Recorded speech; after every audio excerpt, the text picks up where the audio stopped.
Sir वही exit poll पे हमारी बात चल रही थी, तो मैं हाँ ये जी। पूछ रहा था। हाँ जी, गुड इवनिंग। Good evening. हाँ जी, तो गुड इवनिंग जी। वही मेरा सवाल। ओवैस जी। हाँ, हाँ जी, हाँ जी, गुड इवनिंग। तो वही मेरा जो बात चल रहा था एग्जिट पोल के ऊपर वेस्ट बंगाल में, तो मेरा ये सवाल था आपसे कि ममता बनर्जी क्या अपना जो सीट्स है, उसका जो अपना सीट है वो क्या बचा पाएगी वहां पे, भवानीपुर से जो जो उसका विधानसभा सीट है, असेंबली। जी आपको ओवैस क्या जी, मैं आपको ओवैस जी अगर मैं आपको बताऊं तो ये जी जी भवानीपुर हम सब सब बोल रहे हैं, ये भवानीपुर नहीं भवानीपुर है। भवानी बी। एक्चुअल में जो जी जी चुनाव आयोग ने जो सीट को 159 नंबर असेंबली कॉन्स्टिट्यूंसी है ये, इसको जो करेक्ट है हाँ जी BHAB बी, यानी भवानीपुर। तो भवानीपुर जी का जी। बड़ा इस बार रोचक वो है चुनाव। पिछली बार 2021 में यहाँ पे वोट थे 2,06,000 के करीब। इस बार है 1,60,000 के करीब। आप ये देखो, अच्छा। इस बार SIR के बाद 1,60,000 वोट रह गए हैं।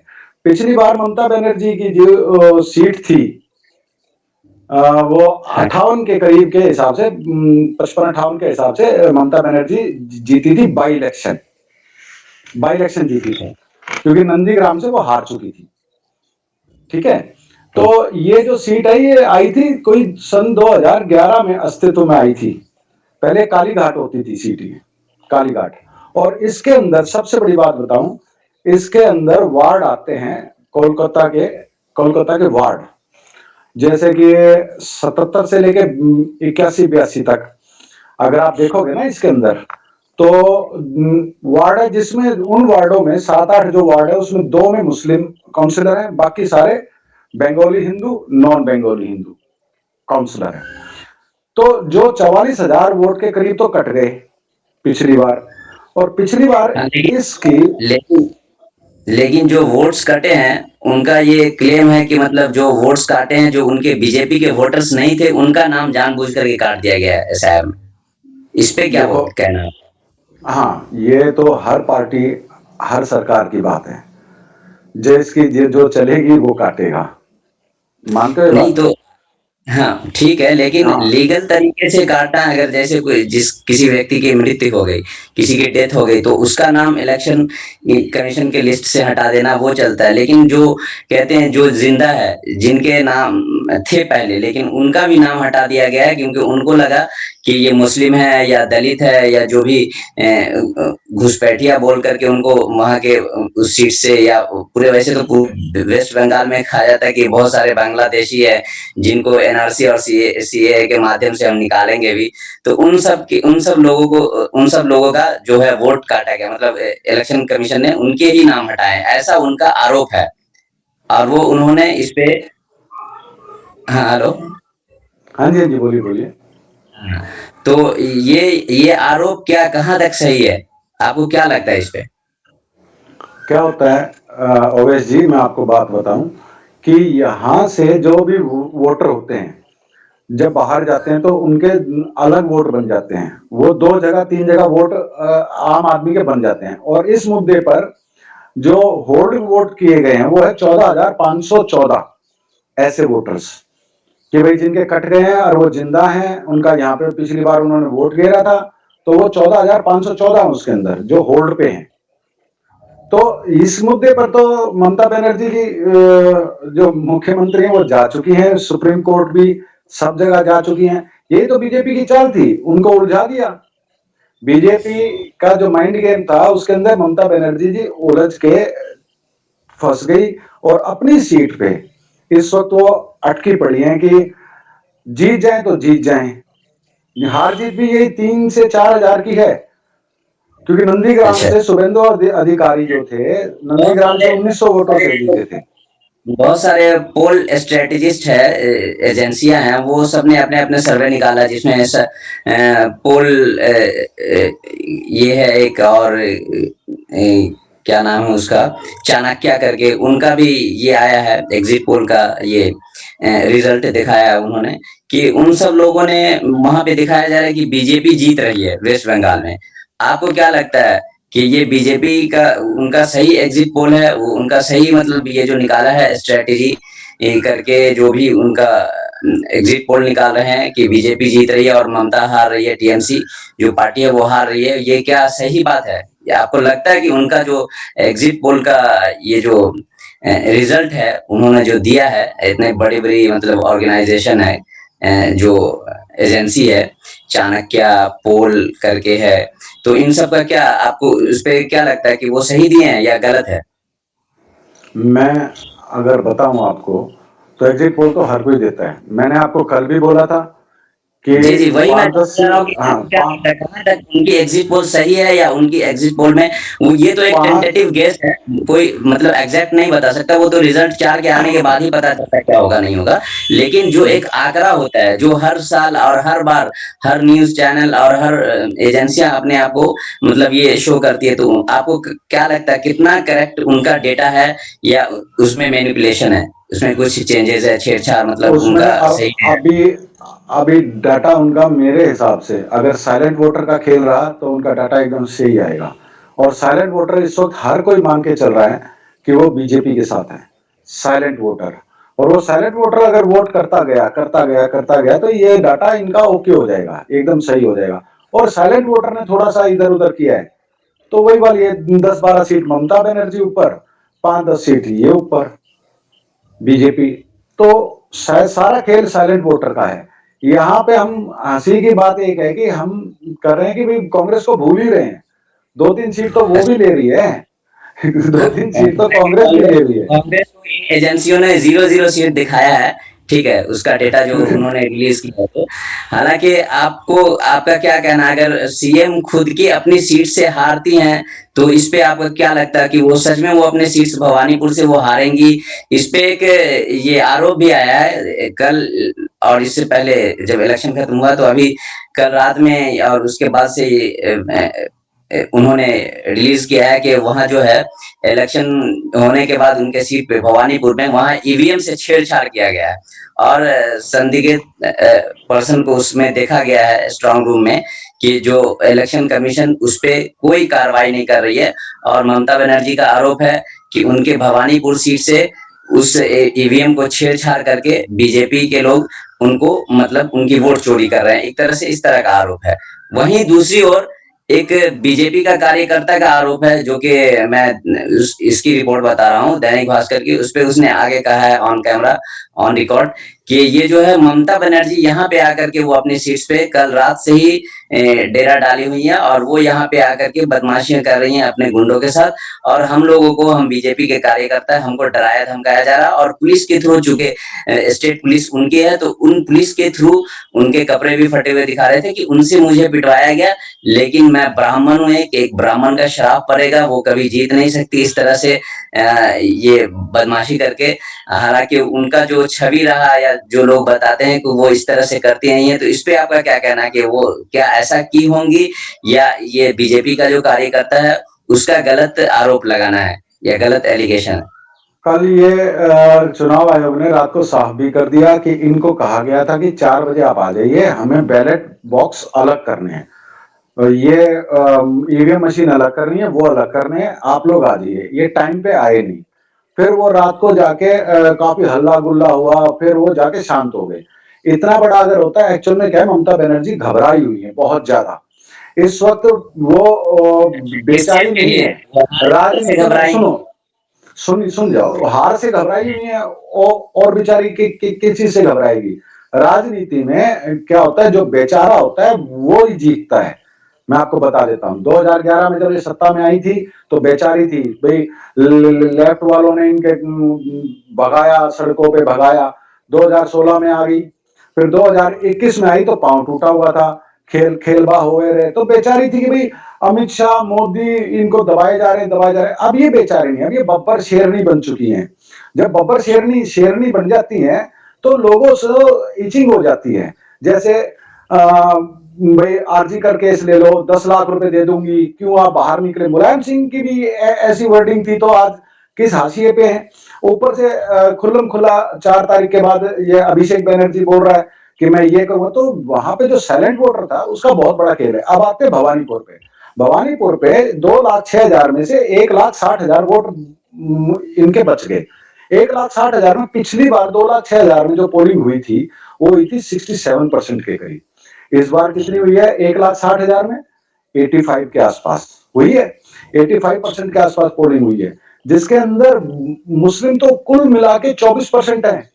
44% जो है हिंदू बांग्ला बोलते हैं। सुनिए, हिंदू बांग्ला के बाद 34% है कि नॉन बांग्ला हिंदू, नॉन बांग्ला नहीं, हिंदू आप 24%। अभिषेक बनर्जी का नाम लिया ना, जो उनके भतीजे ममता बनर्जी के भतीजे, उनका भी आरोप रहा है इलेक्शन होने से पहले स्टार्टिंग से वो कह रहे हैं कि यहाँ पे बीजेपी आकर के डराने की काम कर रही है।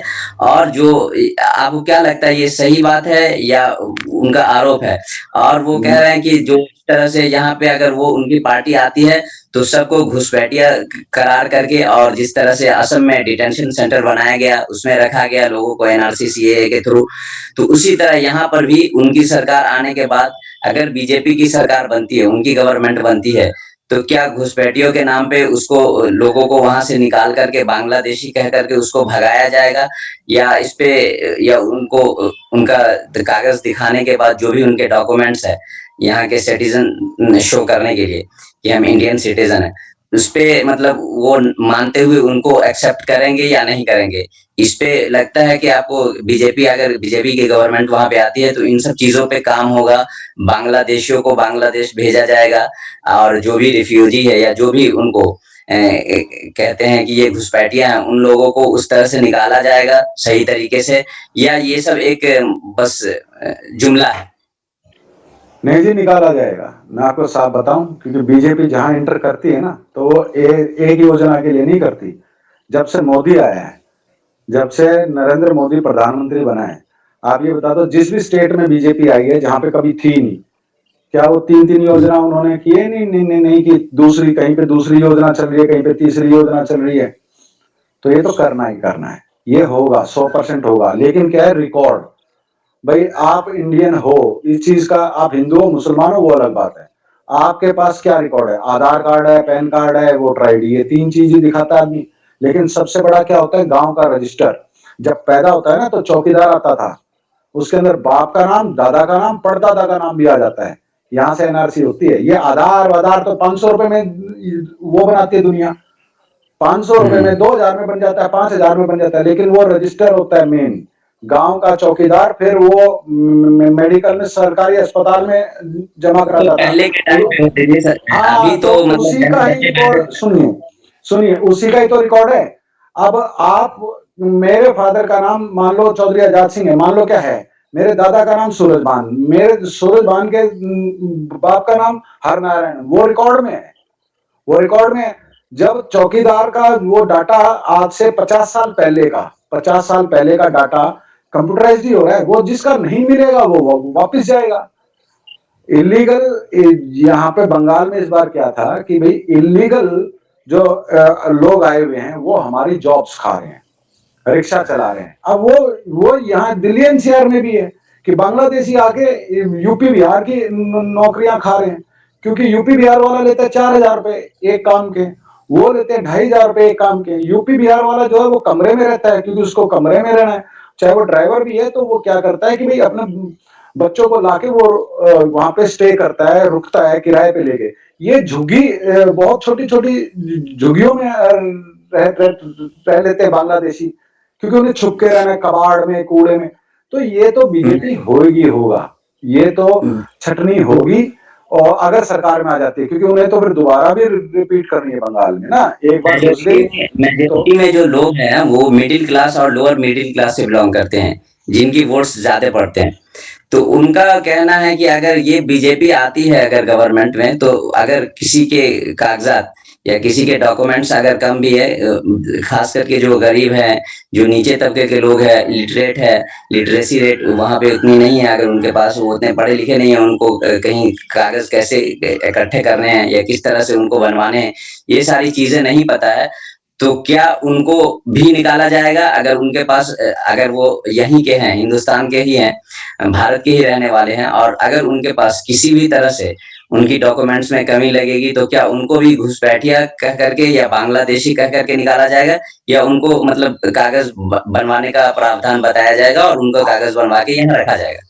इस पे क्या लगता है? ये तो सरकार के निर्णय होते हैं, पहली बात। लेकिन फिर भी बता देता हूँ कि सरकार ने क्या निर्णय लेना है क्या नहीं, अमित शाह और मोदी मेरे से पूछ के तो करेंगे नहीं, या फिर जी गवर्नमेंट जी। ऑफिशियल्स नहीं करेंगे, ना ही ममता बनर्जी मेरे से पूछ के कुछ करती है। लेकिन एक चीज आ जाती है, क्या सरकार चाहे ना तो अंदर तक का ये जो धागा है ना, हम कहते हैं ये शर्ट बनियान पहनी है, इसका धागा कहां से आया था सरकार सब पता लगा सकती है, हाँ, सरकार एवरीथिंग के पता लगा सकती है। डेटा है। सरकार, वो एक डायलॉग था पिक्चर में सिंघम में कि पुलिस वाला चाहे तो मंदिर के बाहर से चप्पल चोरी नहीं हो सकती, नहीं हो हाँ सकती जी, ना। हाँ जी। तो हाँ, सरकार का भी यही है, वो जो उसे डाटा निकालना होगा ना, चाहे वो खोद के निकाले चाहे आसमान से निकाले, वो निकालेगी। और देखो सीधी बात है, ये एक चुनावी स्टंट्स हैं कि वो हमें भगा दिया जाएगा, हमें खाना नहीं दिया जाएगा। मछली भात कोई रोक सकता है बंगाल में? टीएमसी ने तो ये भी कहा। टीएमसी का जो इस बार चाणक्य था ना वो फेल हो गया, जो उसका दिमाग चलाने वाला चाणक्य था। जैसे मायावती का यूपी में फेल हो गया था ना लास्ट में आके बेचारी का, ऐसे अखिलेश का फेल हो रखा है, राहुल गांधी का फेल हो रखा है। टीएमसी का अच्छा भला चल रहा था लेकिन चाणक्य फेल हो गया उनका।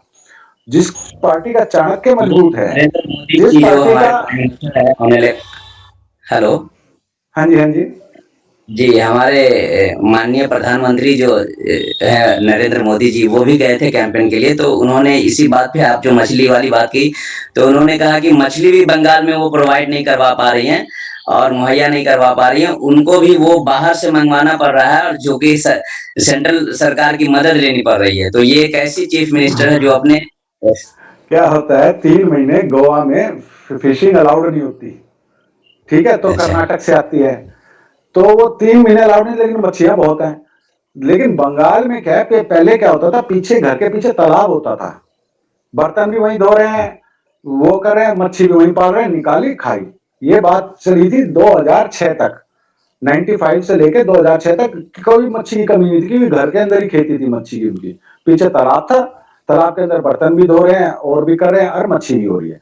वो कल्चर ही खत्म हो गया बंगाल से, वो कल्चर 2006 के बाद गायब होता गया। तो मच्छी की इंपोर्ट नहीं हो पा रही या फिर किसी और स्टेट से नहीं आ पा रही, वो अलग मुद्दे हैं। लेकिन लेकिन कल्चर की प्रधानमंत्री तो, कल्चर दिख रहा है, दिखाया जा रहा है। ये अनुराग ठाकुर जी जो आईबी मिनिस्टर थे उस टाइम, जो अभी गए वहां पे बंगाल में कैंपेन करने के लिए, और मनोज तिवारी जी भी, उन लोगों ने मिलकर के मछली खाया वहां पे, मछली भात, जिसपे एक न्यूज चैनल है न्यूज पिंच करके, जो ललन टॉप पे थे पहले, उन्होंने कहा भी कि लोगों को क्या क्या करना पड़ता है इलेक्शन के लिए, वोट मांगने के लिए मछलियां भी खानी पड़ती है, वो भी मंगलवार को।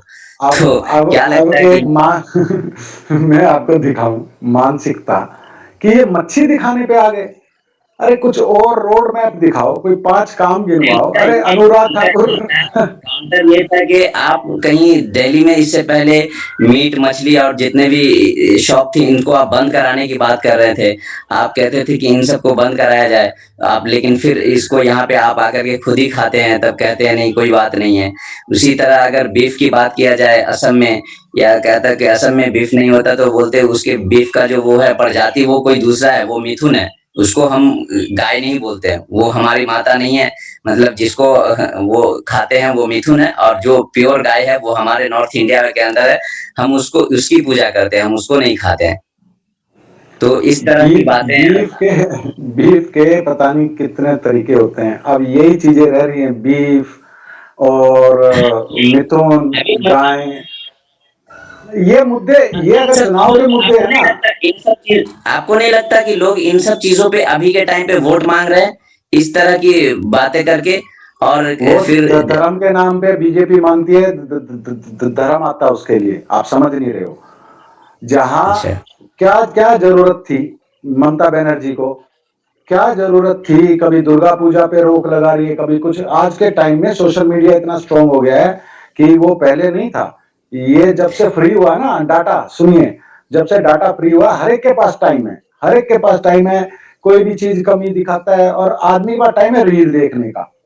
तो ये बहुत छोटी चीजें हैं, बीफ खा रहे हैं, किसी को फर्क नहीं पड़ता। अर्बन जो वोटर था बंगाल का, उसको कोई फर्क नहीं पड़ता अनुराग ठाकुर कुछ खा रहा है नहीं खा रहा है, उसे फर्क ये था कि भैया जो क्लब हाउस को इन्होंने फंडिंग दे रही है, एक विधानसभा से क्लब कल्चर को पारित किया जा रहा है फंड, और वहां थाने वाले समझौते करवा रहे हैं। थाने में कोई समझौता नहीं हो रहा। उनको इस चीज से फर्क पड़ता है, उनको इस चीज से फर्क पड़ता है कि भैया टीएमसी वाले ने कह दिया किसी का बच्चा डूब के मर गया, उसने यूं कहा कि मेरे को पोस्टमार्टम कराना है, दोस्तों के साथ नहाने गया था, ये डूब के कैसे मर गया। तो टीएमसी वाले ने कह दिया कि कोई पोस्टमार्टम नहीं होता है, तो इसका अंतिम संस्कार कर। उसका अंतिम संस्कार कर दिया और उसको पीट दिया। ये वाला जो अभी ये एलिगेशन लगाई है ममता बनर्जी, वो अपने सीट से भवानीपुर से, तो ये क्या सही है? उसका जो दिखाया जा रहा है वो सीसीटीवी फुटेज दिखाया जा रहा है वहां पे कि इस तरह की छेड़छाड़ हुई है। तो इसमें आपको क्या लगता है कि क्या ये उनकी कोई साजिश है या सच में ऐसा किया गया है? सीसीटीवी लगवाया किसने? चुनाव आयोग ने। अगर जी, जी। लीक भी किया है तो चुनाव आयोग ने सीसीटीवी की फुटेज हर वक्त चलती है, हर वक्त सेंटर्स पे जो मॉनिटरिंग रूम बने हुए हैं ना, वार रूम्स, उसके अंदर हर चुनाव आयोग के जैसे 10 काउंटिंग सेंटर, 10 जगह ईवीएम रखे तो 10 स्क्रीन लगे हुए हैं, वहां पे हर वक्त वो नजर चलेगी अंदर गया है चुनाव आयोग की। या फिर बीजेपी इतनी बेवकूफ है कि वो सीसीटीवी चलते हुए अपने आदमी को अंदर भेजेगी? सोच के बताओ, क्या छोटी छोटी बातें करते हैं। उसने नहीं, वो करना होगा चैलेंज तो कर रही है और वो बोल रही है कि इस पे कार्रवाई करें। खैर ठीक है, कोई नहीं। आपको लास्ट ये मैं जानना चाह रहा हूँ कि क्या वो अपनी भी सीट बचा पाएंगी या नहीं बचा पाएंगी? जो भवानीपुर से जहाँ से वो लड़ रही हैं, बहुत वो बहुत उनका मुश्किल बच से। पाएगा मैं या नहीं बच लास्ट आपको पाएगा? दो मिनट में सारी चीजें बताता हूँ क्योंकि टाइम लंबा हो रहा है। जी, जी। इसके अंदर वार्ड पड़ते हैं 63 कोलकाता के, 63, 70, 71, 2, 3, 4, 77, 82। 2 मुस्लिम काउंसलर है, बाकी हिंदू काउंसलर्स हैं। अब divideation of vote equals to BJP win आ जाता है। यहाँ पे डिवाइड नहीं हो रहा, लेकिन आमने सामने आ रहा है। आमने सामने के अंदर डिवाइड कैसे हो रहा है? हिंदू मुस्लिम करके वहां पे। नॉन बांग्ला बांग्ला, नॉन बांग्ला जो हिंदू है वो तो सारा बीजेपी की तरफ है। नॉन बांग्ला हिंदू जिसमें जैन मारवाड़ी सब कुछ आ जाता है। और जो बांग्ला हिंदू है उसका जो पिछली बार तकरीबन उसकी तरफ था, ममता बनर्जी की तरफ, 20% इस तरफ आ गया है, 20% बीजेपी की तरफ आ रहा है। तो इसका निचोड़ यही है कि कुल मिला के 1,60,000 वोट हैं, जिसमें से 85% के करीब पोल हुए हैं। मात्र 3 से 4,000 की हार जीत है, चाहे शुभेंदु अधिकारी जीते चाहे जीते वो। और अगर नॉन बांग्ला ये बांग्ला हिंदू ने अगर 20% इधर आ गया तो शुभेंदु अधिकारी जीत रहा है कोई 22-23 हजार से, 22-23 हजार अच्छा, से। ये अगर चाणक्य बांग्ला एग्जिट पोल वगैरह जो एजेंसियां निकालती है और उसके हिसाब से और आपके हिसाब से भी मतलब मेरे बीजेपी की ही हिसाब से गवर्नमेंट बढ़ रही वहां पे बंगाल कम में। से कम मैंने बंगाल में मैंने आपको कल भी बताया था, आज भी बता रहा हूँ, 10-12 सीट वैसे हैं, ऊपर नीचे कोई भी हो सकता है, 5 से लेके 12 के बीच में, ऊपर नीचे अच्छा, कोई भी हो सकता ऊपर है। साइलेंट वोटर जिसने जो कैमरे पे नहीं बोला, कैमरा बंद होने के बाद भी नहीं बोला, उसने बीजेपी को वोट किया है। तो ये 170, 180, 190। 294 सीट्स है टोटल, जो कि 2 हाँ फेजेस में इलेक्शन हुए वहाँ पे, 23 अप्रैल को और 29 को, तो वो तो खत्म हो गए। तो ये 294 में 148 मेजोरिटी में जो आएगी उसकी मैं सरकार दोनों को फिलहाल 142 दे रहा हूँ। ठीक है। अच्छा, आपके साइलेंट वोटर ने अपना काम कर दिया, साइलेंट वोटर ने अच्छा, काम कर दिया, तो 50 सीट बीजेपी की बढ़ा लो। ओके, ओके, ओके, चलिए बहुत-बहुत हाँ, धन्यवाद। 182 से 192। ठीक है। और जी, जी, ये भवानीपुर जानना चाह लास्ट रहा था फिर कि बोल रहा आप हूँ, हाँ, भवानीपुर 3-4 हजार से शुभेंदु अधिकारी चाहे ममता, बंगाली हिंदू ने 20% भी इधर कर दिया, तो 20-22 हजार से शुभेंदु अधिकारी आ रहा है। Okay, okay, Bhavani, okay, thank you. चलिए नेक्स्ट एपिसोड में हम लोग फिर मिलते हैं। तब तक के लिए बिल्कुल जी बिल्कुल। नमस्कार। ओके जी, थैंक यू। Thank you. नमस्कार, नमस्कार। सच दिखाते हैं और सच को देखने के लिए हमारे चैनल को लाइक करें, सब्सक्राइब करें और बेल आइकन दबाना बिल्कुल ना भूलें।